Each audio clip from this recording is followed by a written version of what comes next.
The mountains near Denali did not simply rise, they towered with a cold, ancient authority that made every human step feel borrowed. October winds swept down the ridgelines in long, icy currents, carrying the scent of spruce resin, frozen soil, and the metallic chill of early winter. Frost clung to every pine needle like scattered shards of broken glass, glinting in the fading daylight. The sky held that deep Alaskan gray that comes before snowfall, a heaviness that presses on the skin, warning that the wilderness is shifting, preparing for something.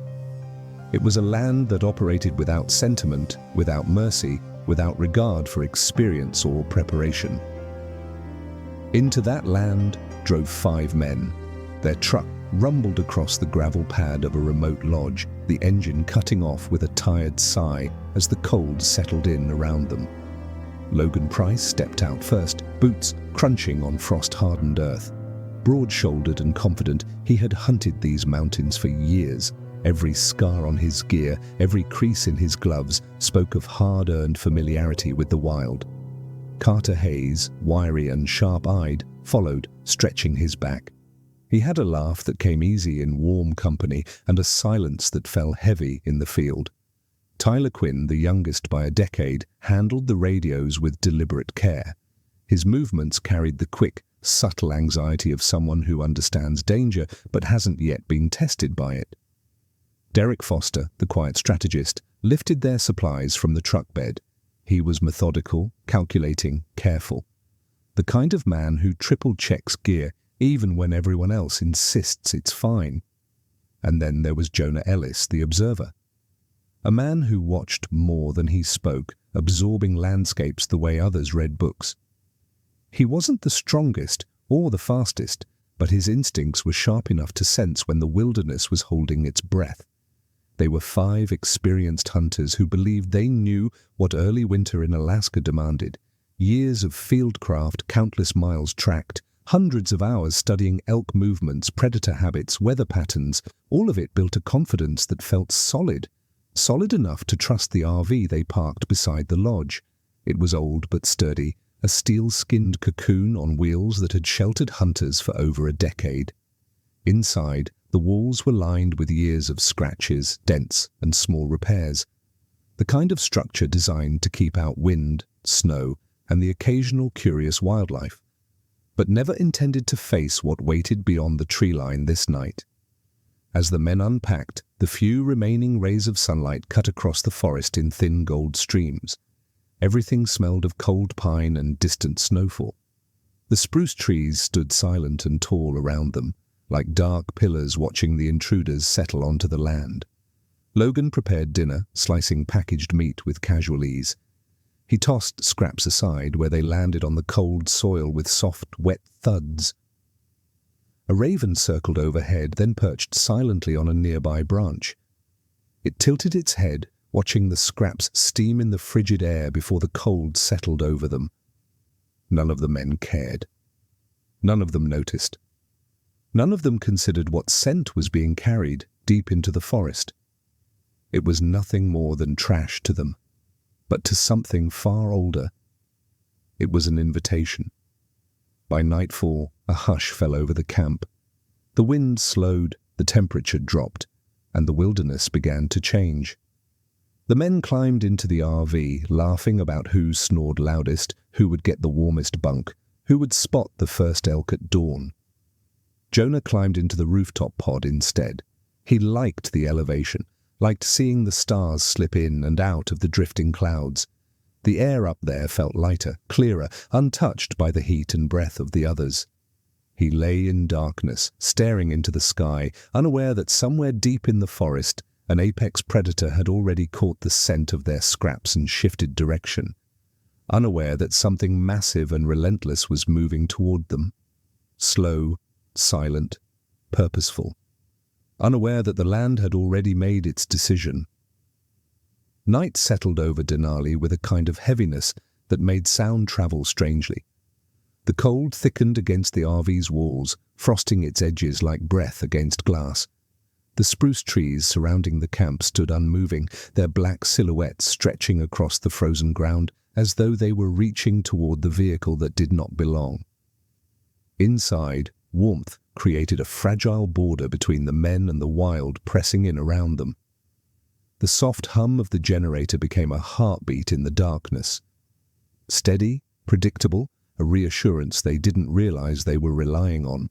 Jonah stared out from the small rooftop pod window. The stars were fading behind drifting clouds. The air felt expectant. Something had changed. He couldn't explain it, but the silence outside didn't feel empty. It felt thick, as though the forest was holding its breath, listening for something Jonah couldn't hear. Inside the RV, Logan rolled over with a grunt. Carter muttered something incoherent in his sleep. Tyler shifted restlessly, his leg brushing against the rifle case at his side. Derek was the only one who slept without movement, body still as carved stone. Minutes passed, or maybe hours. The night had a way of stretching time. Then the stillness fractured. A faint, almost imperceptible sound filtered through the cold. A dull thump carried across the ground in a vibration rather than a noise. Jonah's eyes snapped open. He held his breath, listening. Another thump. He felt it more than heard it. A heavy, deliberate step in the dark. He rose slightly, straining to see through the window. All he saw was blackness and the faint outline of trees. Then, silence again. But this silence was different. Deeper, heavier, the kind that precedes a storm. Jonah gently unlatched the small vent window, letting the cold air seep in. His breath puffed out in soft clouds. The forest smelled wrong, not the clean bite of ice and spruce he expected, but something musky, wild, and ancient. Then came the sound that stripped sleep from every man in the RV. A deep, resonant exhale, too powerful, too close. Jonah froze. The breath wasn't human, and it wasn't distant. It was directly below him. He reached toward his rifle but hesitated, listening with every fiber of his body. The predator moved again, a heavy step. Another. Each footfall sank deeply into the frozen soil. Inside, the other men stirred. "What was that?" Tyler whispered. No one answered, because each man already knew. Instinct spoke louder than logic. Bear, a very big one. Before they could process the danger, the night exploded. The first impact slammed into the RV with bone-crushing force. Metal groaned like a living thing in pain. Jonah's entire body lurched backward as the rooftop pod shuddered violently beneath him. Inside, equipment fell from shelves, cans rolled across the floor, boots tumbled, and the men scrambled upright in shock. "What the hell was that?" Logan shouted. The second impact came harder, a brutal hammering from something massive. The RV rocked sideways. Jonah braced himself, heart pounding. Carter reached for his rifle but fumbled as the floor lurched. Derek grabbed the countertop, eyes wide with disbelief. Tyler's voice rose in fear. "Is it trying to tip us?" But the truth was worse. It wasn't trying to tip them, it was trying to open them. The Grizzly struck again, this time with its full weight. The impact rang through the RV like a thunderclap. The aluminum siding shrieked as claws raked across it, peeling strips of metal away as though tearing bark from a tree. "Everyone get ready!" Logan yelled, grabbing his belt knife as he searched desperately for the shotgun. But the bear didn't wait. With terrifying precision, it moved down the length of the RV, sniffing, testing, pushing, understanding exactly where the weak points were. Each exhale was a low rumble, its breath fogged against the broken seams. Then a window shattered, glass sprayed inward, cold air flooded the space, and a massive paw reached through, claws long enough to catch the dim interior light. Carter stumbled backward, eyes wide. Derek shouted, "Move! Move!" But the bear was already forcing its head through the broken frame, jaws opening with a guttural snarl that vibrated through the walls.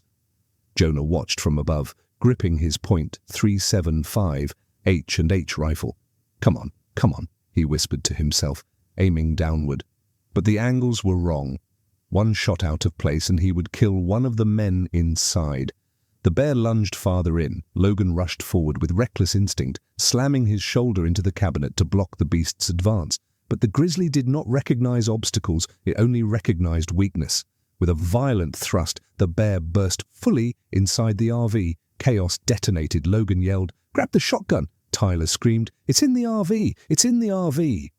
Carter swung his rifle like a club, slamming the butt against the bear's snout. It barely noticed. The grizzly seized Logan first. Its jaws clamped around his torso with bone-crushing force. The sound was sickening, a deep, cracking compression. The bear lifted him effortlessly, shaking him the way it would subdue a moose calf. Logan's cry was cut short as the air left his lungs in a burst. The RV became a death trap. Derek lunged for the shotgun, lying near the kitchenette. He crawled over splintering wood, using his elbows to drag himself across the shifting debris. But before he reached it, the bear pivoted with terrifying speed. One swipe, a blur of claws. Derek was thrown backward as deep crimson sprayed across the walls. Tyler tried to crawl toward the rear door, but his leg gave out. The bear slammed its weight onto him, pinning him to the floor. Tyler's scream was muffled under the mass of fur and muscle crushing his chest. Carter tried again to strike the bear with his rifle. "Get back! Get back!" he shouted in desperation, swinging with every ounce of strength he had. The grizzly spun with a snarl and delivered a single blow. Carter collapsed, blood pooling beneath him. From above, Jonah saw everything. The chaos, the screaming, the sudden quiet where Logan had fallen still. His hands shook violently. Tears blurred his vision. He fired. The recoil slammed into his shoulder. The muzzle flash lit the forest like lightning. The shot ricocheted off metal near the bear's hindquarters. The grizzly paused, not in fear, in instinct. It reassessed the threat. For a heartbeat, time froze. Then the bear withdrew, pulling itself out to the torn wall of the RV. The structure groaned, half collapsing inward from the force of its exit. Snow fell inward in soft plumes from the broken seams. The cold rushed in fully now, mingling with blood and dust. The predator vanished into the trees as silently as it had come, leaving behind a scene that no human mind was prepared to witness.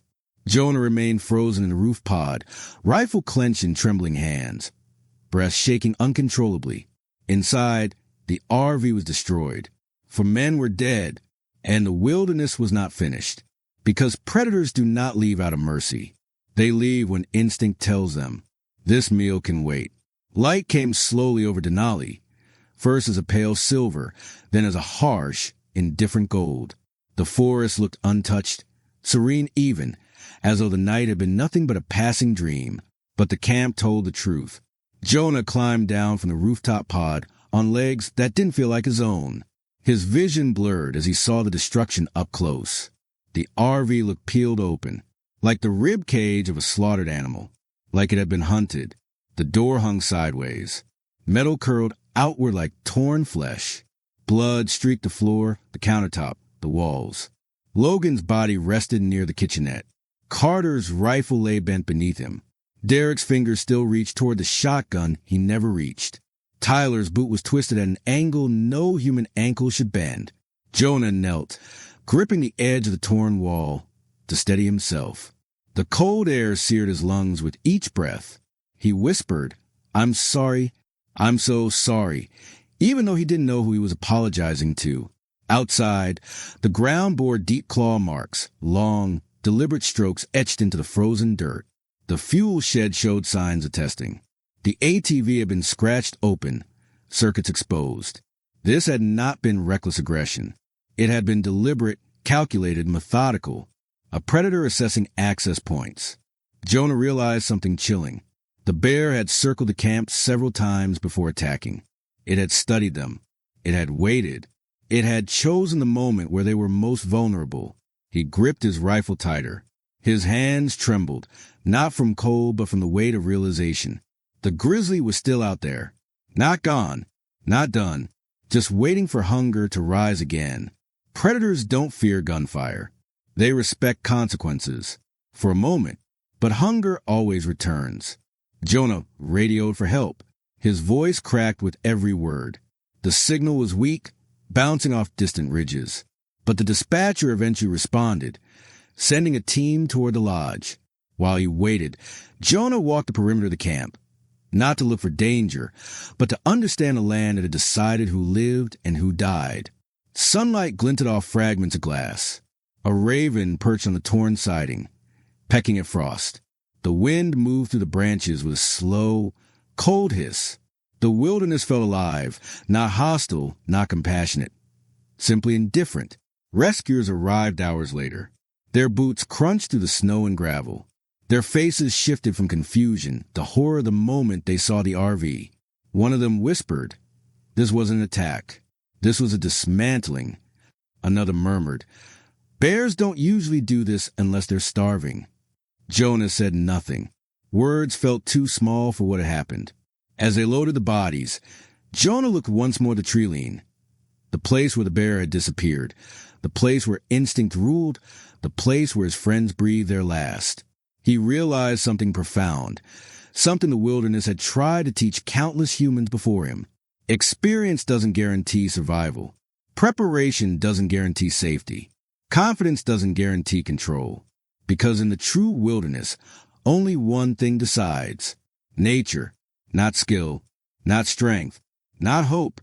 Jonah left the mountain with a weight he would carry for the rest of his life, a weight heavier than the rifle slung across his shoulder. He survived not because the wilderness allowed it, but because the wilderness simply postponed its final decision. And in places like Denali, that is the closest thing to mercy a human will ever receive.